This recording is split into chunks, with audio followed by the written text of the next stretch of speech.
Hey, this is Sky. Welcome to my YouTube channel. Go check out my website at skyazrael.com. If you're interested in life coaching and mentoring, please contact me. On the website, I have a link that you can go to and get a free chapter for the latest book that I just wrote called The Art of Survival, Building Strength Through Suffering. I want to talk about an exercise that I've done which helped me tremendously, and it helped me get through PTSD. It helped me get through some of the pain of the past. It helped me to understand some of my trauma so I could get over it better. There's things that had been haunting me, stories and parts of my life that I've been stuck on.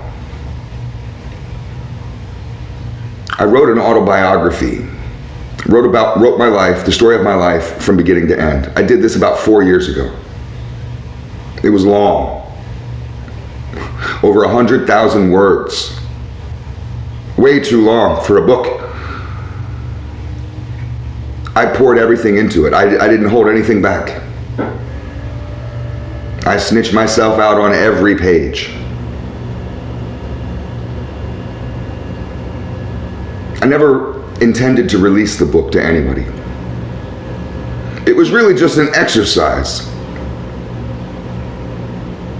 I guess I went a little bit far with it. Some people, when they do this exercise, maybe they only write 10,000 words, 15,000 words if they've really gotten lost in it. I did 100,000 words. It took me a long time to write that. Every single night, I'd sit there for hours and hours and hours and hours, typing away every story from beginning to end, everything that's ever happened to me. And I found it to be amazingly therapeutic. Not only did it help get a lot of that stuff out of my head and give it a place to live. A lot of times our lives can just swirl around in the back of our minds, kind of like a witch's stew, this nasty stew, and it just swirls around in this rotten mess.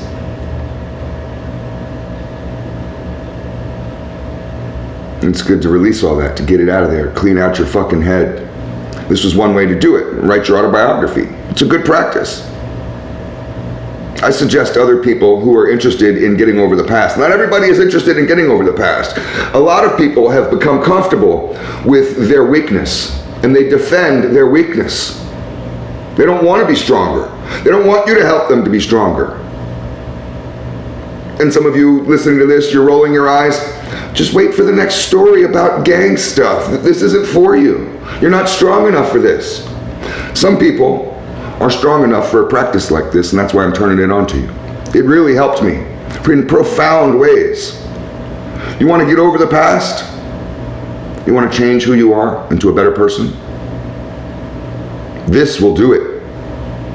This is probably one of the most profound exercises that I know, and in the book that I just wrote, The Art of Survival, every single chapter, at the end of every chapter, there's an exercise for you to do that is relevant to the topic of the chapter. Now, in the beginning of every chapter in the book Art of Survival that I just wrote starts off with a story, and I directly pulled these stories from that autobiography. I just copied and pasted them and then edited them a little bit so I can not get arrested.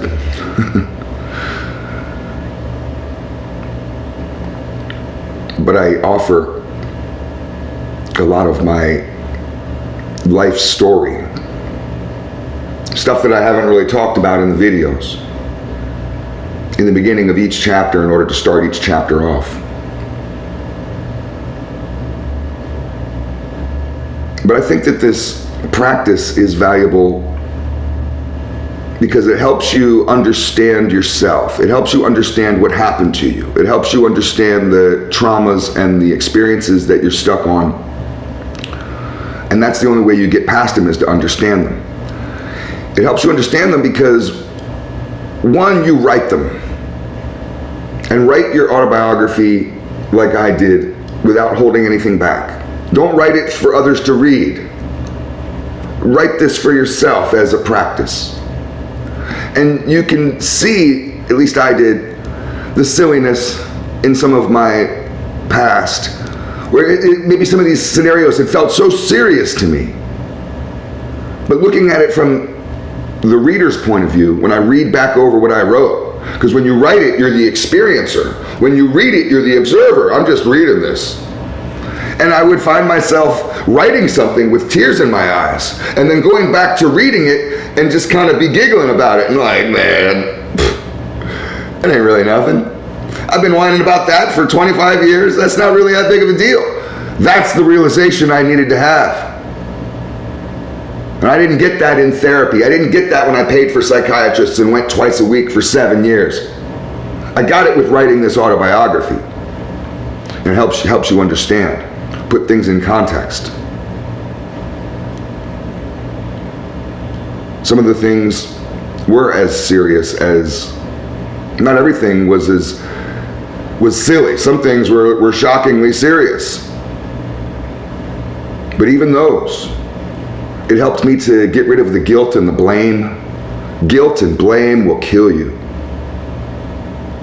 Helped me get rid of some of the shame of who I was, and to understand that not only is my story not as unusual as I thought it was. I thought I was a unicorn, just an outcast. I'm so different than everyone on earth. That there's a lot of people similar to me. That my story isn't as unusual as I thought. That's important for some people to realize it was for me.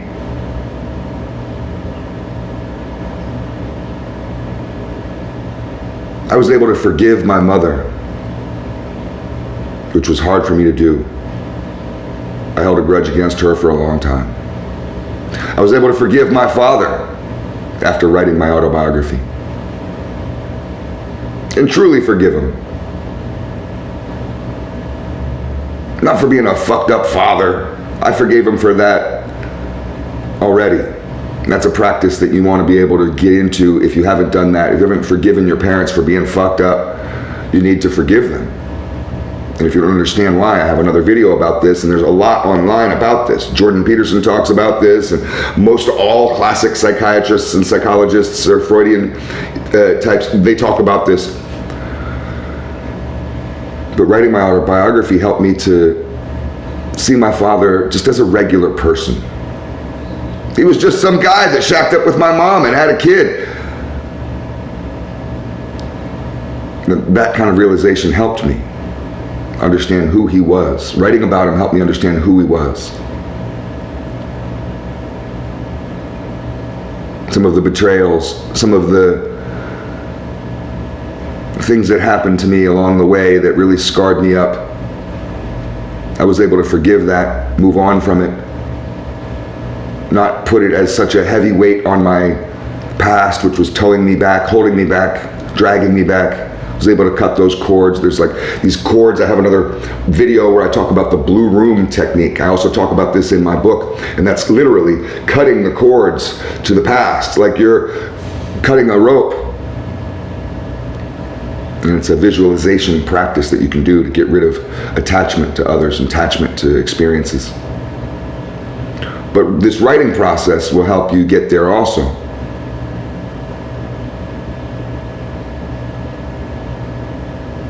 Not everybody's interested in this type of practice. I would think if I was talking to a room of 10 people, maybe one of you, just maybe, I can't say definitely, maybe one of you would say, if I have some time, I'll check it out. If I could get one of you to even just say that, I'd be so happy. You'll raise your value, you'll raise your level, you'll level up. This is how you level up. Write this, and you will level up.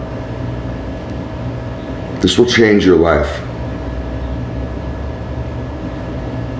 An added thing to this, which I had a buddy of mine, he's a psychiatrist, he's a little older than me, he's written several books, very successful. I admire this guy a lot. And he mentioned to me, he said that there's a tactic, a practice that you can add to this if you want. Now, since you're doing this on your computer, it's more theoretical. But for those of you who want to write your autobiography, however long it is, doesn't have to be 100,000 words like mine is. I suggest don't go as crazy as I did. But write it for whatever it is for you. Take as long as it needs to take. There's no time limit on this. When you're done, read it back in its entirety. Edit what you need to edit. You're not giving it to anybody, but you may need to edit it. It doesn't matter for spelling, but you may find something that you write that says, oh, wait a minute. Now, I wrote that story about my girlfriend and I breaking up, but now that I read it back, that's not actually as accurate as it could be. Make it as accurate as it could be. You can edit for content as well as technical stuff, but since you're not giving this to people, the technical stuff doesn't matter. Have a completed document where you feel like your story is straight, and that's what I mean by a completed document. The story is right on time, there's no flaws in it. Now, this is what my buddy told me. You take it and you burn it. Writing and burning. You get it out and you burn it. You release it to the universe. You have a ceremony. You release it to the world, to the universe, to God, to the spirits, to your forefathers, to your ancestry. Now it's on a computer. So you can print it out and then burn it. Don't burn your house down. Or you could just delete it. And you could have a little ritual, whatever that would be, and delete it. And it's gone. Of course, if you want to save it for whatever reason, you could save it and look back over it. I have mine saved. And I'm glad I saved it because I cherry-picked some stories for this latest book, The Art of Survival, that I just wrote. But I understand the value of the writing and burning addition to this autobiography lesson. This is all just food for thought. And I understand this video may be one of my least popular simply because a lot of you may not get it. If one of you out there even halfway gets it, I feel like I did my job for today. It's Wednesday. Thanks for watching.